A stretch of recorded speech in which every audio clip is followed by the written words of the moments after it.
maybe that's what she wanted, to be the next bachelorette.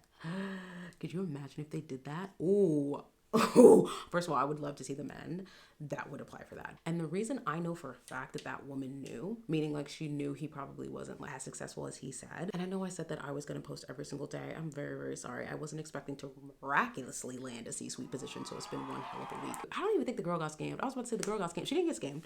She didn't get scammed. She gave her money away. She gave her money away to somebody who didn't like deserve it. When I came across the Danish Deception, I was on TikTok. FYPing algorithm said, oh, Nigerian woman, white man, Dallas, Texas, target audience has been reached. I also watched her season. So when I came across part 1, I immediately was like, why does this woman look so familiar? She looks so familiar. I know her. I've seen her. Maybe at a club. Like I couldn't figure out why I knew her. Only got through part 1. And I thought, that would be a good reaction. Maybe I should react to every single episode on my YouTube channel. That would be a lot of fun. Maybe we should do that. And then something dawned on me and I said, no, I'm not interested. Immediately. And I didn't really understand or know why. I don't know if it's because she's so smiley in her videos. Like it just comes off very like inauthentic. However, it's been an interesting ride. Okay. I still did not go through every single one of her videos on her accounts. Couldn't do it. Couldn't bear to do it. I actually ended up watching like a summarized version that another TikToker was posting. And when I got to the end, I said, and I thought I was dumb. I thought I was dumb. Like, not only did I think I was dumb, it made me also think, maybe my ex wasn't that damn bad. Because what are we talking about here? Like, I genuinely could not describe my disappointment. Like I was just like, damn. But then I really had to dissect. When I got to the end of this series, I had to also empathize with the fact that, and I know a lot of people don't want to give this woman no sympathy. They don't want to give her no empathy. They just want to call her dumb. And I don't think that was the way she thought that this was going to go or blow up in her face. However, it was her first relationship. Okay, let's all look back. Let's all look back. I know it might be painful for you to do so, but let's all look back to our first love, okay? Our first love, our first relationship, our first like, oh, that's the person we're gonna marry. I'm marrying that person. Oh my God, I'm 16 years old. Whatever, right? I think we can all look back and see a lot of the mistakes that we definitely made. And so I'm trying to reflect on that and understand how she got herself in this kind of dilemma. But at the same time, I just can't fathom the idea of that much money. That much money. And not even just that, but the betrayal. Let me tell you why it's betrayal. And not him and not her, okay? If somebody, especially if my man was giving money to somebody that I knew, friend, family, I don't care who it is, why are you not telling me about that the day and the second it happened? That is going to have my alarm bells ringing, okay? Immediately. I would be unbelievably pissed off to find out that my man is giving money to anyone. Genuinely, to be honest. I don't care who it is. I'm not gonna like it. If anything, I do get kind of financially protective. And that's because I genuinely think that men have a problem. I think men have a problem. You know, a lot of them are very weak and they just sit there and think like, oh, well, if I can help, then, I should help. And I'm very much like, yeah, but that's not your role. At least depending on that person. So for me, it's like, if my father, mother, friends of husbands giving money to my man and you didn't tell me that you did that, why are you not telling me that? Like, that would bother me a lot. Like, to find out about that from like having to find it and search for it, it doesn't make any sense to me. And then in regards to this woman genuinely having to figure out if this man is a prince, royalty, Olympian, are you okay? Genuinely, are you all right? Like, I don't understand. I mean, I have my own detective, to be honest. But regardless, I'm very much detective energy. I have a Scorpio moon. There's nothing I can't find out. But that doesn't mean I'm going to tell you. You know what I mean? Like, I'm very much kind of secretive about things that I know. And you know what it made me realize is that I've been through enough relationships to know kind of like how to get out of relationships and not necessarily leave the person, break up, not try to make it work, but meaning what to do within the relationship to make sure that when I leave said relationship, I am not that pressed as I think people would assume for me to be, right? So when I think about the fact that this woman got on this camera, she got out this camera. What was it, a week, 2 weeks after the divorce? Ready to tell the world everything. I'm telling the world everything. And I am definitely one of those people. I like to share. I don't mind sharing. I don't mind telling stories, especially that have to do with me. I don't mind doing that. But when I think back at when me and my ex broke up, the way I could have easily got on this camera, exposed everything from videos to when the police was there, from voice memos. Like, I could have really collaborated a very beautiful documentary for everybody to enjoy. I could have easily done that, but I didn't do that. And let me tell you why I didn't do that. I don't know if other women do this, but this is something that I learned after, like, I want to say 2 abusive relationships in my 20s. And I remember I was dating a man in my mid 20s when I was living in California. He lived in Newport Beach. And I remember this man telling me, you need to never tell a man what you do, how much money you have, if you have a trust fund, where your mom is from, what your inheritance are, what your household looked like when you were in childhood. You don't need to tell them any of that. And I remember not really understanding why he was telling me this, because this man was well off, right? So I'm just kind of like, okay, whatever. And he was like, well, I just think that you need to, like, not feel the need to do that. Like, most men don't care. At least, like, men at a certain caliber don't care. And I remember asking him, well, why? Like, what is the reason for that? When I think back at my previous relationship, I remember that man's advice would pop in my head so many times, week after week, month after month, and I would just be like, that's interesting. Like, I wonder why I'm, like, even thinking about that guy's advice. And the thing is about that is, like, I remember him telling me, I'm not saying that every single woman should do this, but what I'm saying is that there are certain women that are very open, very vulnerable, very emotional, very much expressive, transparent, and it is definitely prey to some people. Like, that's what he told me. And I remember thinking in my head, like, is this man calling me naive? Like, is he calling me dumb? Like, I'm very confused. And he explained the fact that I can be hanging out with his, friends, business people, investors, and be a different person. I can hang out with his buddies and go to the beach and, like, know how to mix with them. I can hang out with, a group of, wives and husbands and know how to, hang out around them. And I don't know if this surprised him solely because it's like, maybe it's just California. Like, maybe he hadn't, like, met that many people that were, like, a little bit more worldly or a little bit more open, and people are a little bit more closed off in California. I don't know. But the point is I remember him telling me that, and I remember thinking in my head, like, oh, okay, like, maybe that is something that could easily be taken advantage of if I'm not paying attention, if I'm not really, like, having my wits about me, kind of thing.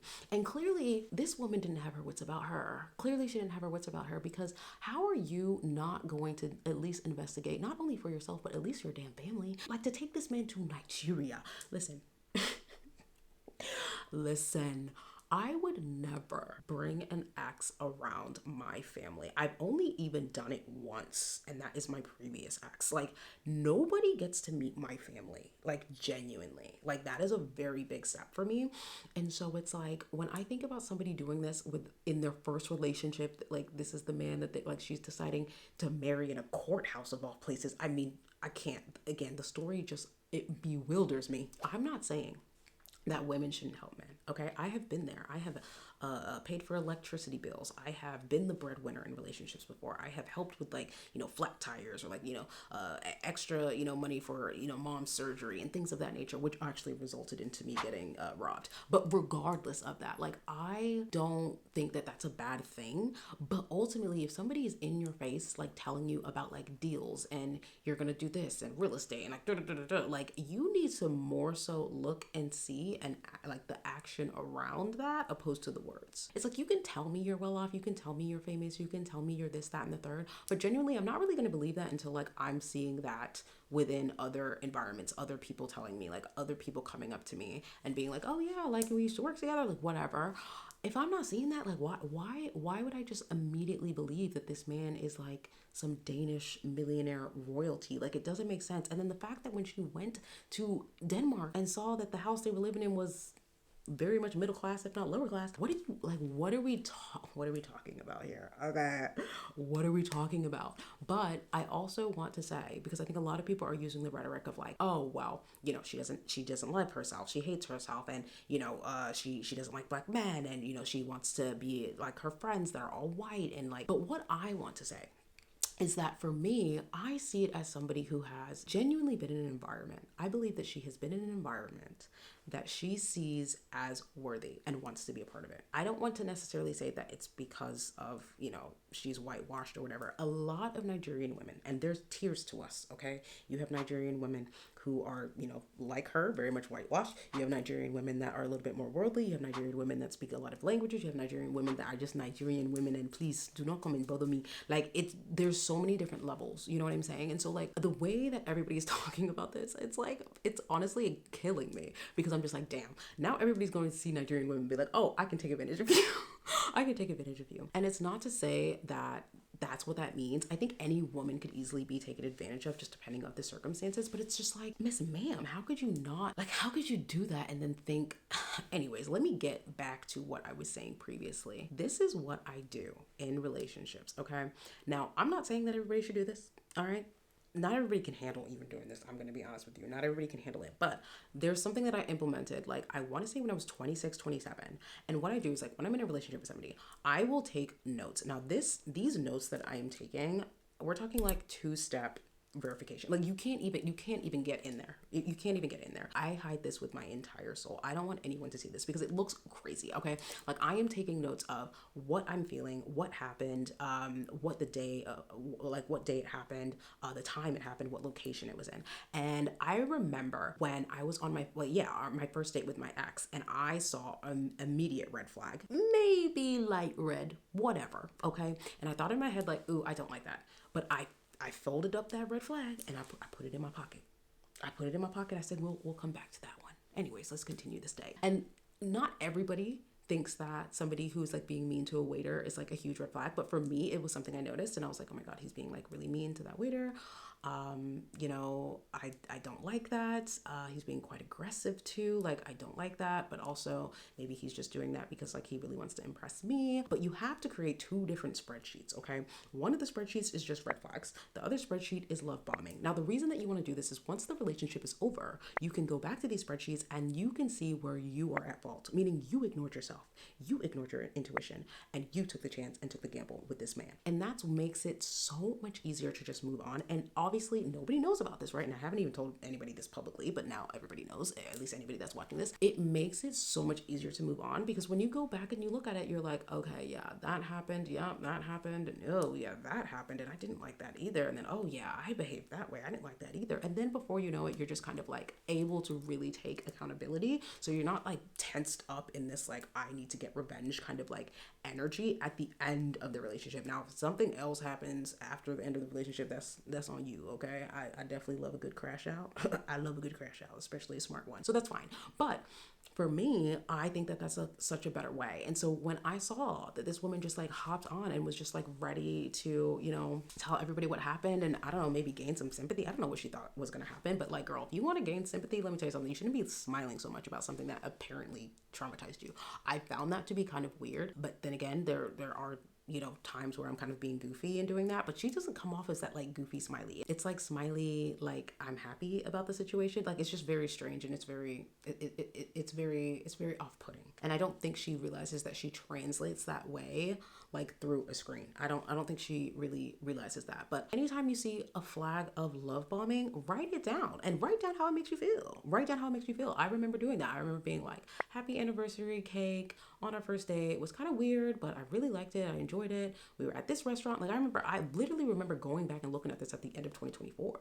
Like, I have screenshots. I have the time. I have like, how I felt, like, what I thought it was, what it was. Was it a premonition? Was it something that like, oh, it shows that he wants to be with me, long term, whatever have you. So that when I look at it in the future, I can see how I looked at it in that present moment.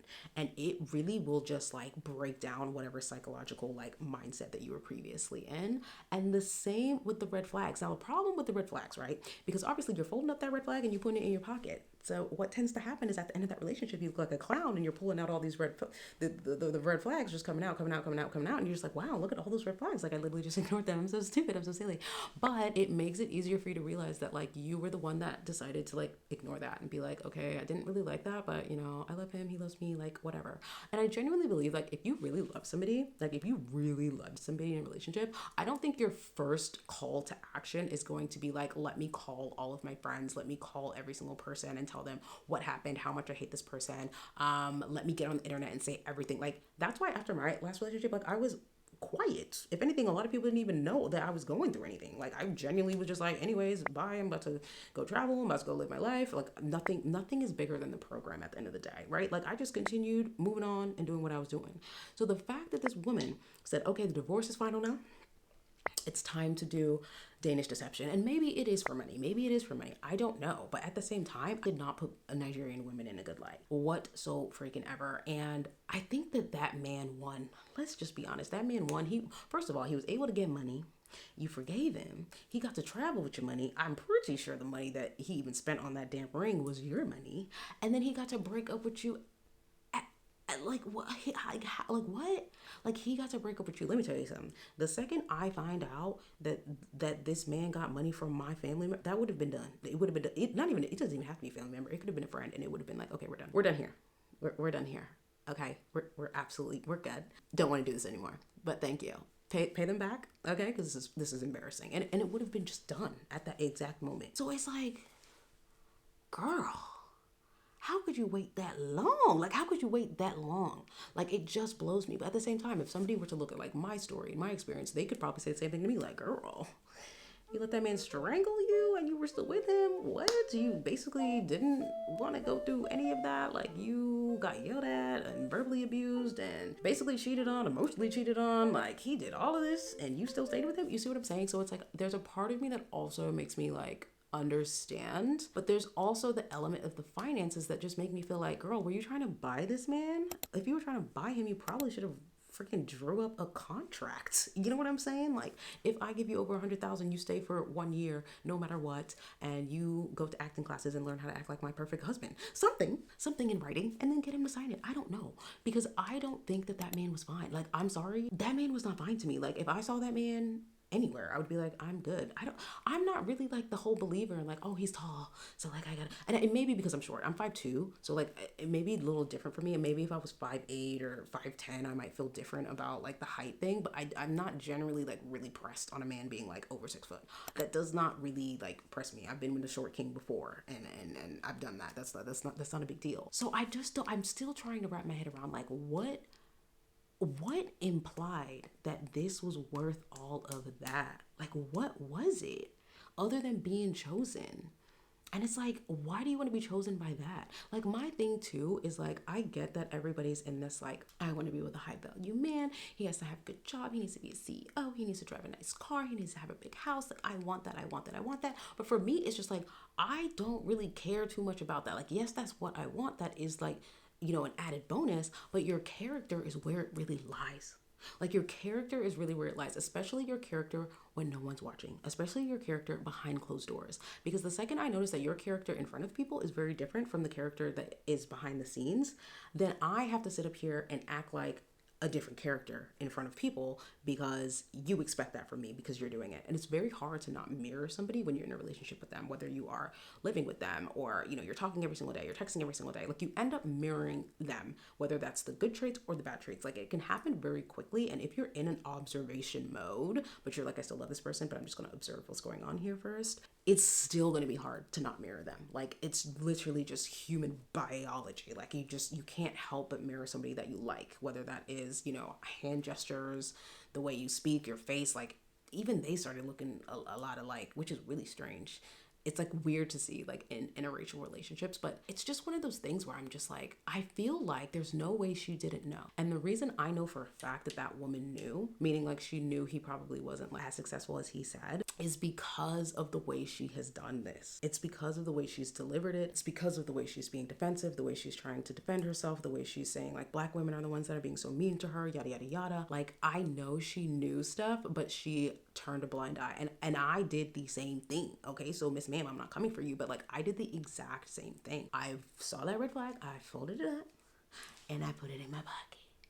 And then obviously at the end, I looked like a clown pulling them all out. Just like, a whole show. So like for me, it's just like, I don't think she is as innocent as she betrays to be. And I don't think any of us are in relationships, genuinely. At the end of the day, love is a damn drug. Like you have to understand that when you're in love with somebody, there are chemicals going around, there's imbalances, there's hormones imbalances, there's all kinds of stuff that are going on that are completely outside of your control, whether you think you're in control or not. It's like, there's a part of me that understands that at the fundamental like neuroscience base, but then there's also another part of me that's just kind of like, you knew what the hell was going on, whether you wanted to see it or not. Because I get it, ignorance is bliss. It's very nice to just be on vacation and be like, you know what, look at my man, I love him, like let's go have some fun, let's go on a hike, let's go do things. And you know, all of those red flags that you already knew in the beginning are literally in your subconscious mind and you ignored it. And this isn't just something women do, men do it too. Men will sit there and be with a woman that looks good, that looks like the baddie that she is, and everybody's like, oh my god, your new girlfriend is so hot, oh my god, your girlfriend is this, your girlfriend is that. Like, oh yeah, I don't know how,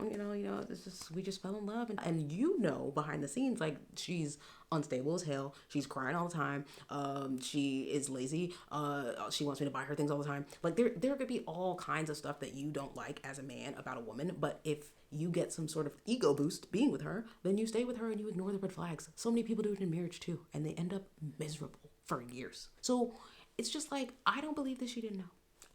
That's my 2 cents. I don't believe she didn't know, because ultimately we all know, you know what I mean? And I think that it's hard to take accountability when you feel like you've been hurt so bad. Like, I get it, trust and believe, it's so hard to take accountability when you feel like, wow, this person like really hurt me, they really like crossed my boundaries, they really like effed me over, whatever. But you always have to look at that side and be like, you know what, I could have handled that situation better. I could have like not been that reactive over there. I could have, not been that emotional. I could have been more forgiving in that moment. I could have been this, I could have been that. And it's very hard to see that when you're in the fog of it all. Like, it's very, very hard to see it when you're in the fog. But when you do, like, you feel so much better, you feel so much lighter. You're just kind of like, okay, it is what it is. Things happened. I'm glad I had that experience. I'm glad that happened. And you keep it freaking pushing. But I don't think you can keep it pushing when you put this out for millions and millions and millions of people to see, knowing you got a very large platform, and then expect it to like, what, just go away? No. I think she really thought that she was gonna get away with some sort of like help, maybe a GoFundMe from the internet. I don't know. But when I came across the Reddit threads, I don't know if you've came across the Reddit threads yet, but the Reddit threads of people that know him in Denmark that were all like, oh yeah, he's known for this, he's known for that, he's known for that, he's a scammer here, these people hate him here, like just bar for bar. I was like, can you imagine your whole future of thinking you're going to be with this man and then you find out this, that, and the third? Personally, for me, I like to be selective of what I like to say publicly. I'm very selective. People may think I'm ridiculously open, but I'm actually very selective with what I put out there. You know what I mean? And especially how I put it out there. I've always been that way. And I just don't think she thought this through. I'm not gonna lie to you. I don't think she thought this through. Because, Miss Ma'am, what were you doing? And what is the quote that they say? If you give a man money, you will get bad luck, or something like that. And I'm not gonna lie, I've definitely seen it happen in my life, and it's quite scary. It's quite scary to say that, but sometimes that's the case. Again, I'm not saying you can't help somebody of the opposite gender. I definitely don't think that makes any sense, but I do think that it does correlate to some sort of codependency that ends up bringing a lot of karma, whether it's karma that's good or karma that's bad. It definitely happens. But regardless of this, I feel like it's gonna be very hard for her to date after this. Anybody else think that? Unless she lands like, I don't know, a bachelorette. Maybe that's what she wanted, to be the next bachelorette. Could you imagine if they did that? Ooh. First of all, I would love to see the men that would apply for that. Maybe that's it. I don't know. But let me know your thoughts. Let me know your thoughts on the Danish Deception, because my God, I wasn't expecting it to go as viral as it has been going. But the fact that like even white people are bringing it up, and like people are just talking about like Nigerian women, like I'm seeing it everywhere from all different countries, all different sides of friend groups that I have. Like it's definitely getting to a point where I'm just like, damn, because I know some of my friends that I'm not like super close with probably saw that story and was like, that kind of reminds me of Pearl. Absolutely not. Don't you dare put me in that boat. Don't you dare put me in that boat, because I would never give a man that much money. Oh my God, please be so serious. At least let the man be fine, please. I'm just saying, anybody that is just lost in the sauce, they would consider that. They would think that. Because I remember when she was on The Bachelor, people used to say, she reminds me a little bit of you. Like, I feel like if you were on The Bachelor, like, you would be like that. And I was like, absolutely the fuck not. Like, we are definitely not alike at all. But because of just the, you know, being black, you know, sounding a certain way, I definitely remember that season and people saying that. It's the same of when I was talking about like politics and people were like, oh, you remind me of Candace Owens because I had my hair cut short. Like, people always try to like morph me with these like other black women. The same Kelly Rowland. I get all of those. Kelly Rowland, Candace. It's just like, let people be who they are. Okay, not everybody's the same. But yeah, the girl got the I don't even think the girl got scammed. I was about to say the girl got scammed. She didn't get scammed. She didn't get scammed. She gave her money away. She gave her money away to somebody who didn't like deserve it. Basically, that's that's basically what happened. And it's just crazy. But please, for the love of God, not all Nigerians are scammers. Okay, I promise you, not all Nigerians are scammers. I know that is definitely going around, and that's quite annoying because it's definitely not the case. And people saying that he was more Nigerian than her is just putting more of that fire on that spectacle. And no, not all Nigerians are scammers. Have we been introduced to scamming being Nigerian? Yes, multiple times. I'm pretty sure every single Nigerian can confirm that, but I don't believe that we're all scammers. Absolutely not. I'm not here for the scamming lifestyle. I'm not going to jail and I don't go to prison. But let me know if you think that man will be going to jail or prison, because right now he's open to work on LinkedIn, which I found to be interesting. Let me know your thoughts on this video. Let me know your thoughts on my opinion. Ultimately, the girl spent her money just stupidly. That's what she did. Yeah, bye.